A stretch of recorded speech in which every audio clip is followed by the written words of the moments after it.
Dear son, you must understand that your home is not here where you have been born, for you are a warrior. You are a bird, and this house where you have just been born is only a nest. Your mission is to give the sun the blood of enemies to drink, and to feed the earth with their bodies.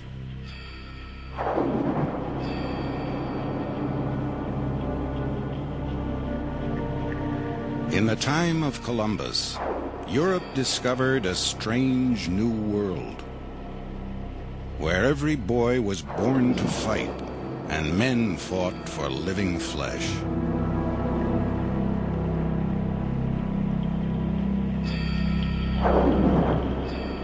Mortals to be sacrificed, to slake the thirst of a god for blood.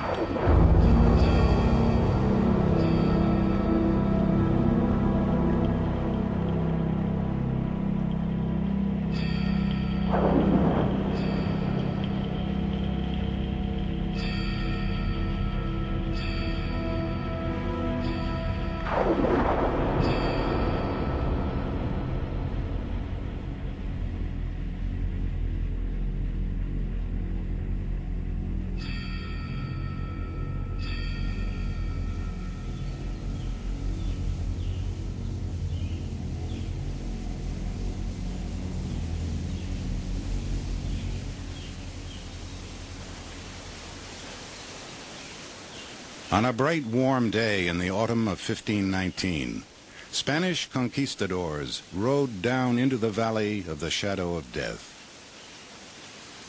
They feared no evil because they saw none, only greening pastures and shimmering still waters, and a city afloat, Tenochtitlan, capital of the mighty kingdom of the Aztecs.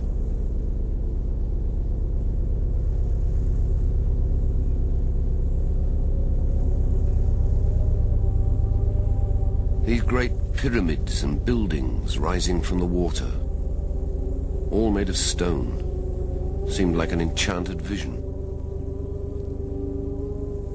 Indeed, some of our soldiers asked whether it was not all a dream.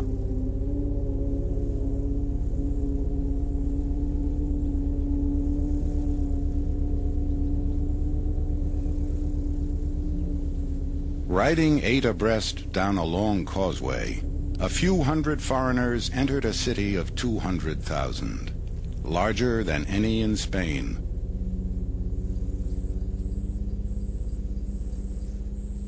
They stopped at the steps of a temple 100 feet high, washed in sunlight and stained with infamy.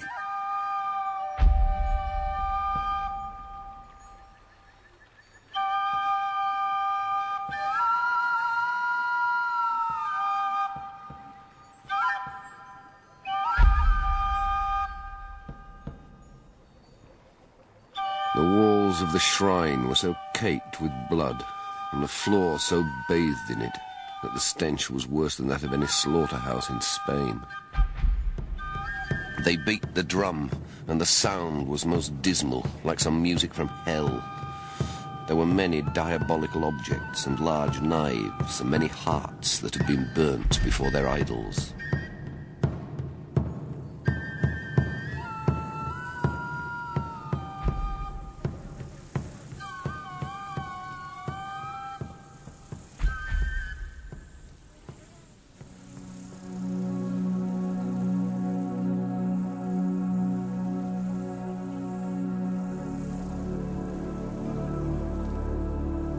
From the Gulf of Mexico to the Pacific Ocean, the Aztecs ruled an empire built on trade, tribute, and terror. But they were awed by the men with white skin and dark beards, from a land beyond the sea, who carried sticks that belched fire, and who might be gods.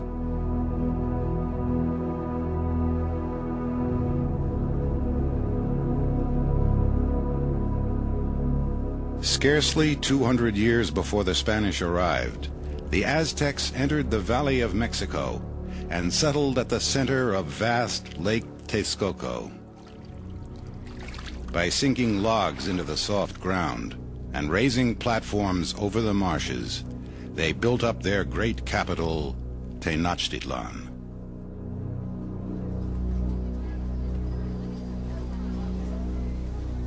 Lacking natural wealth, the city grew rich on trade. Life revolved around its thriving markets.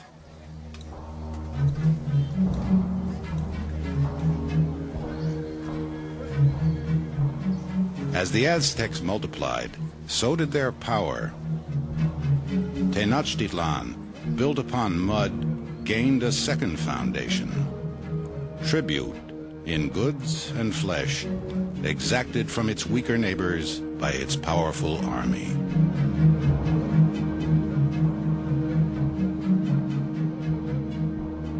For a boy, to be born an Aztec was to be born a warrior. When he came into the world, the midwife sprinkled water across his mouth and chest and held him up to the gods. One day, she chanted, he would enter the palace of delights where the brave who die in battle rejoice. The boy's life would be dedicated to Huitzilopochtli, god of the sun and of war.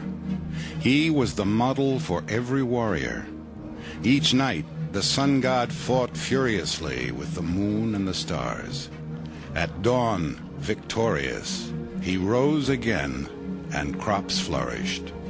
But the nightly battle so exhausted him that he craved the precious water, human blood.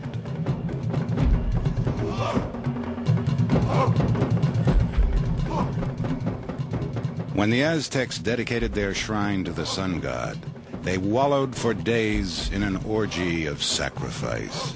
Their victims numbered in untold thousands. War must always continue, so that whenever our god wishes to eat and feast, we may go there as one who goes to a market to buy something to eat, to obtain victims to offer our god, Huitzilopochtli.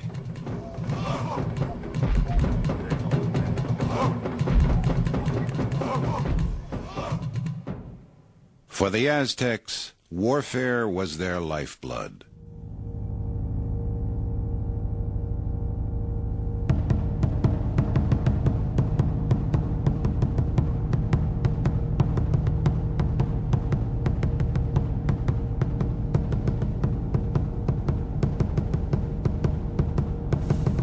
Leaving childhood, a boy entered a house of youth to begin his training.